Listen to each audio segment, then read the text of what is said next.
আজ ডিউটির পর হঠাৎই ঠিক হলো, চল এই বৃষ্টির মধ্যে সামনে কোথাও থেকে একটু চা খেয়ে আসি। তো যেমন ভাবা তেমন কাজ, সবাই মিলে ছাতা মাথায় নিয়ে বেরিয়ে পড়লাম চা খাওয়ার উদ্দেশ্যে। দীপু, তুই কতগুলো সবজি কিনবি? একটা সবজি কেনার জন্য ওদিকে এসেছে। দীপু তার একার সংসারের জন্য একটি মাত্র সবজি কেনা হলে তারপর আবার হাঁটতে হাঁটতে চায়ের দোকানের সামনে এসে পৌঁছালাম। কিন্তু এসে দেখি চায়ের দোকানটাই খোলেনি বৃষ্টির জন্য। হার আমরা মানবো না, এই পণ নিয়ে আবার আমরা চায়ের দোকানের সন্ধান শুরু করলাম। এই যে পাওয়া গেছে। এই বৃষ্টিতে এত কষ্ট করে ভিজে ভিজে আমরা এত দূরে এসে চা পেয়েছি। চলো এবার খাবো।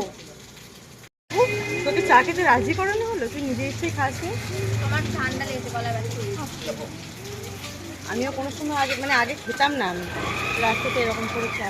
সুদীপটা, সরি রে, তোর বলাতে খাইনি, এখন খাচ্ছি। সুদীপটা দি পারলো না, ওকে চা করে বানাতে, আমরা বানিয়ে।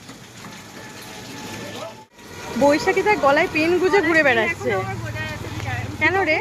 রাতে যদি কেউ অটোগ্রাফ চাই, মানে এমার্জেন্সিতে কোথায় পেন পাবে? এতটা ভিআইপি? হ্যাঁ, তোর অটোগ্রাফ নেওয়ার জন্য তুই পেন রেখেছিস? নাও তো একটা অটোগ্রাফ দিয়ে দাও।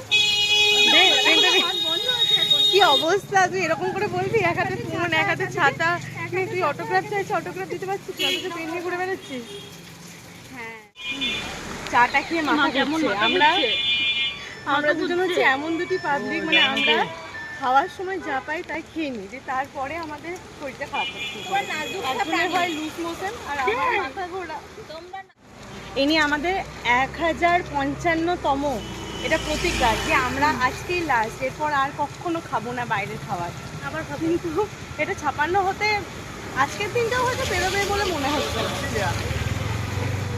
ঠিক তাই তো প্রতিমা? আমি বিকালে আবার কিছু খেয়ে নেবো।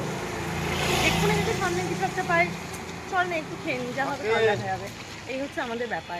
ফাইনালি বাস থেকে নেমে এবার বাড়ির উদ্দেশ্যে রওনা হয়েছি বৃষ্টির মধ্যে।